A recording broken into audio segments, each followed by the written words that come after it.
Hola, bona tarda, Heike Freire. Moltíssimes gràcies per estar aquí amb nosaltres, amb els Carallonàtics. Heike Freire és psicòloga i és autora dels dos llibres següents, Educar en Verde i Hiperactividad y déficit de atención, otra manera de abordar el problema. Moltíssimes gràcies per estar aquí i endavant l'entrevista. Gracias a ti. A ver, primera pregunta. ¿Qué es Educar en Verde? Educar en Verde es el título de un libro que escribí hace 4 años y que trata de jugar como con la idea de acercar a los niños a la naturaleza, es decir, de educar en un entorno verde, pero verde en un sentido amplio, ¿no? Como símbolo de naturaleza. La naturaleza puede ser de muchos colores. Y luego también buscar la posibilidad de ver si se puede educar a los niños desde un punto de vista más ecológico, digamos, ¿no? De lo que sería una visión más de la ecopedagogía, que tiene que ver con la confianza en que cualquier persona tiene dentro todas las herramientas que necesita para crecer y desarrollarse. Igual que una semilla y una planta, igual que una semilla ya lleva dentro todo su desarrollo como planta y lo único que necesita son unas condiciones ambientales del entorno para crecer y desarrollarse bien. Segunda pregunta. Se ha de deixar que el nen expressi lliurement per saber quina futura profesión por tener? Sí, a mí me parece muy importante que los niños puedan descubrirse a sí mismos libremente, porque eso va a hacer que descubran cuáles son sus intereses auténticos, lo que de verdad les gusta a ellos y que no estén tan atrapados en la necesidad de agradar a los demás y de buscar la manera de que los demás les quieran, ¿no? Cuando realmente se educa a las personas en esa libertad y se las deja ser ellas mismas, pueden descubrir mucho mejor lo que serán el día de mañana y ser felices en ellos.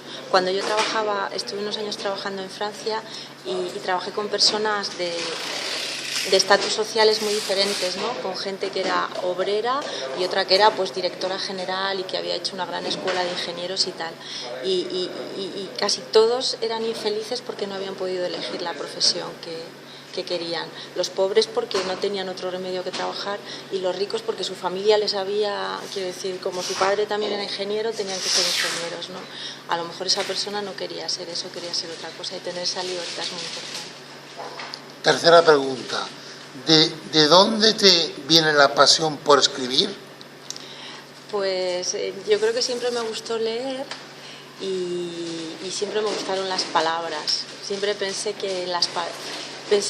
que las palabras podían construir cosas y que podían cambiar cosas y que tengo como desde pequeña mucha fe en las palabras y lo que sí recuerdo es que cuando era pequeña y iba al colegio mis compañeras me hacían los trabajos manuales y yo a cambio les hacía las redacciones porque prefería hacer las redacciones y escribir que hacer trabajos manuales, me gustaba más.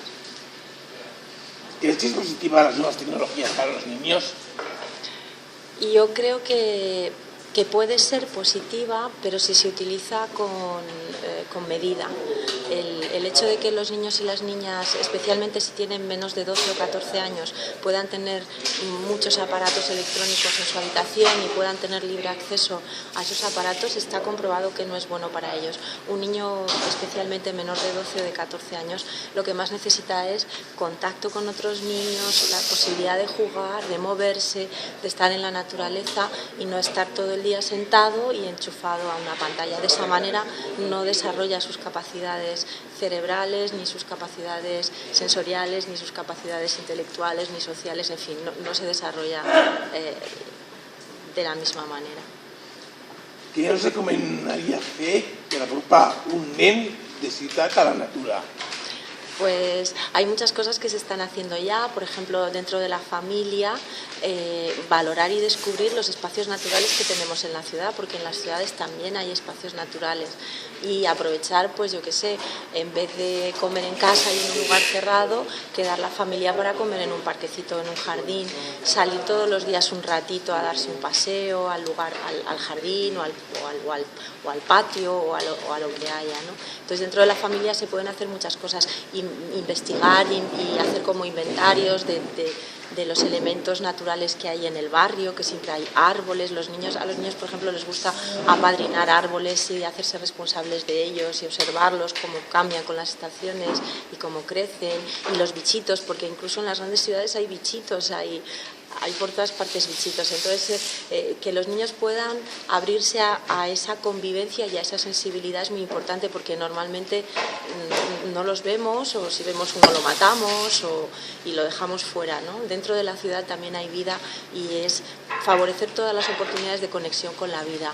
Y luego, desde el punto de vista de por supuesto, si ya con los papás puedes salir alguna vez al campo, pues está muy bien, pero está comprobado que la naturaleza que realmente te ayuda es la que tienes cerca, y por eso y cuando ese contacto es cotidiano y puedes ir todos los días. Luego en las escuelas, por ejemplo, se están transformando en muchas escuelas los patios, que antes eran encementados y no había nada, los están cambiando en huertos, en jardines, en granjas, donde los niños pueden, cuando salen a jugar, o incluso pueden pasar más tiempo que la media hora de recreo, y que todas las actividades que puedan tener ahí, desde moverse, saltar, estar con los animales, observar las plantas, plantar, etcétera, que se puedan tener en cuenta también dentro del currículo de los niños, ¿no? Que son aprendizajes. Y luego ya es transformar las ciudades, que es una responsabilidad de los ayuntamientos, porque lo que no puede ser es que las personas vivamos en ciudades donde no se puede respirar el aire ni tampoco se puede beber el agua. Es absurdo, ¿no? Necesitamos tener la naturaleza no solo por la salud del planeta, sino también por nuestra salud, y esto los responsables de las ciudades se tienen que responsabilizar de ello. ¿Cómo ves actualmente la escuela y qué propuestas de mejora harías? Bueno, la educación en este país hace como balance, va de un lado a otro, ¿no? Entonces sí que en los últimos 20 años, yo creo que 15 o 20 años, ha habido mucha presión sobre los niños y sobre el rendimiento, y las leyes cada vez más, y ya con la última ley es más evidente todavía, buscan, la ley de Wert exactamente, buscan sobre todo que los niños aprendan más y tengan más conocimientos. En los años 60, por ejemplo, cuando yo estudié, yo siempre digo que me hice pedagoga a los 8 años, porque yo iba a un cole al principio que era completamente, que era muy progresista, en el sentido de que no teníamos deberes, no teníamos libros, sino que los compartíamos, había un huerto, hacíamos asambleas para decidir las cosas, participábamos en la elaboración de los horarios, y después, cuando tenía 8 años, me cambiaron a un cole donde todo era muy rígido, se nos exigía mucho rendimiento, nos ponían muchísimos deberes, había un montón de exámenes, etcétera, ¿no? Ya ahí vi que puedes aprender de muchas maneras, y que de todas las maneras aprendes, ¿verdad? Porque yo tanto aprendí en aquel cole, que era mucho más relajado, todo era mucho más flexible y tal, también aprendí, y en el otro también, pero desde luego yo fui mucho más feliz en el primero que en el segundo, y el bienestar, el sentirte bien, es muy importante. Es la base, es mucho más importante que aprender. Las personas tenemos primero que sentirnos bien y después, por supuesto, aprender. Pero si aprendes a costa de estar mal, pues no tiene mucho sentido. Creu que medicar els nens a edats tan primerenques és una estratègia de les farmacèutiques per a crear persones dependents? Bueno, hay mucho debate ahora mismo sobre eso en el tema del TDAH. Y yo lo que digo es que si no hubiera un problema social, las farmacéuticas no harían negocio. Obviamente que hay datos y hay indicios, pues de de promoción de enfermedades falsas inclusive, ¿no?, en el ámbito de las farmacéuticas, pues para ganar dinero, es verdad. Pero por otra parte, por ejemplo, en lo que tiene que ver con la medicación de los niños y con estos trastornos, en particular el del TDAH, lo que sí está claro es que los padres y los maestros tienen problemas con los niños, y que los niños de hoy tienen un sufrimiento, que hay problemas con ellos, y entonces diciendo que todo este asunto de la medicación es por culpa de las farmacéuticas, no se está atendiendo a los niños. Entonces, a mí me da mucha pena ver que el debate sobre el trastorno de déficit de atención y de hiperactividad en concreto se centre como en dos capillas, los que creen que existe y los que creen que no existe, y en medio están los niños que tienen dificultades para adaptarse en la escuela, que tienen dificultades con sus padres, que tienen dificultades y el sufrimiento de las familias, y que de eso nadie hable.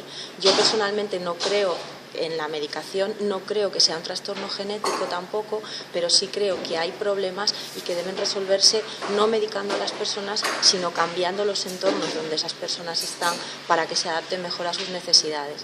Y los niños y las niñas de hoy tienen necesidades de poder moverse, de estar en contacto con otros niños, de jugar, tienen un montón de necesidades que el tipo de vida que tenemos no les permite cubrir suficientemente, y de ahí los problemas que se generan.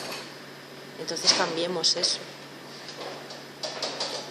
¿Realment existeix un dèficit de natura en las personas?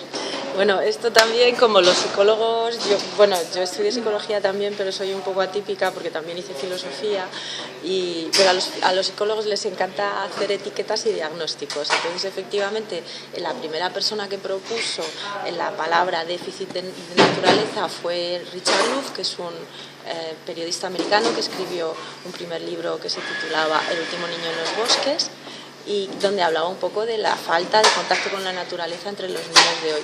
Y él hablaba de déficit de naturaleza, pero por supuesto no es médico ni psicólogo, y no lo decía como una etiqueta diagnóstica, sino que lo decía como un problema social que tenemos, ¿no?, de que nos falta el contacto con la naturaleza. Pero luego llegan los psicólogos y entonces ya casi que están haciendo un trastorno nuevo, ¿no? Sería trastorno de déficit de naturaleza, porque a los psicólogos les encanta, o nos encanta, tendría que meterme en ello, hacer etiquetas y ponerle a la gente: tú tienes un trastorno desafiante, tú tienes un trastorno de timidez, tú uno de no sé qué. Les encanta poner etiquetas a todo el mundo, pero realmente la persona que acuñó esa palabra de déficit de naturaleza, su intención era simplemente llamar la atención sobre el hecho de que a los niños de hoy y también a los adultos nos falta contacto con la naturaleza. Mitjançant l'observació amb nens es pot prevenir futurs comportaments addictius? ¿A través de la observación a los niños? Sí. Sí, sobre todo a través de la observación y de la transformación de los entornos en los que están para que satisfagan sus necesidades. Hoy en día pensamos que las necesidades de los niños... Pues recuerdo el padre de una niña, de un adolescente que intentó suicidarse, lloraba y decía: pero si lo tiene todo, mi hija lo tiene todo. Hoy pensamos que las necesidades de los niños, que los niños necesitan juguetes, que necesitan iPad, que necesitan cosas, pero los niños no necesitan cosas, eso no son necesidades. Las necesidades son las necesidades auténticas, y si a un niño se le educa y se convive con él de manera que se respeten esas necesidades auténticas, que como te he dicho son de contacto con las cosas reales, de afecto, de movimiento, de juego. No hay muchas, son muy poquitas, pero cuando a un niño se le respetan esas necesidades, crece saludablemente y no tiene por qué tener problemas mayores. Ets tu la nova campanilla de l'ecologia? De la campanilla. Eso es de Peter Pan, ¿no? Sí. Bonita la campanilla esa que vuela y tal. Pues no sé, digamos que sí que en el ámbito de la educación medioambiental creo que mi libro ha aportado algo en relación con el hecho de que se estaba haciendo educación medioambiental sin contacto con la naturaleza, ¿no? Yo tengo amigos que son, por ejemplo, profesores de conocimiento del medio en primaria y me decían: es que estamos estudiando los diferentes tipos de hábitat en libros y con fotos, y sin embargo embargo tenemos aquí al lado del cole una dehesa magnífica que podríamos ir y investigarla, pero no vamos, porque claro, hay tanto miedo en torno a la infancia que tienen que estar ahí encerrados en el colegio y para salir tienen que llevar un montón de pegatinas y de controles y pasar un montón de controles, entonces es difícil, ¿no? Pues es verdad que a partir de que se publicó mi libro y se empezó a hablar mucho más de este tema, cada vez más gente tiene conciencia de que no se puede educar a la gente en temas de medio ambiente, en temas de naturaleza, sin que estén en contacto con esa naturaleza. Es absurdo, ¿no? Que veas la naturaleza en una imagen y que no puedas ir y tocarla, olerla, sentirla. Así que bueno, campanilla no sé, però bueno, encantada, sí, ¿por qué no? Doncs moltíssimes gràcies a Heike Freire, molta sort amb tots els diferents projectes que estàs realitzant i fins una altra. Muchas gracias a ti.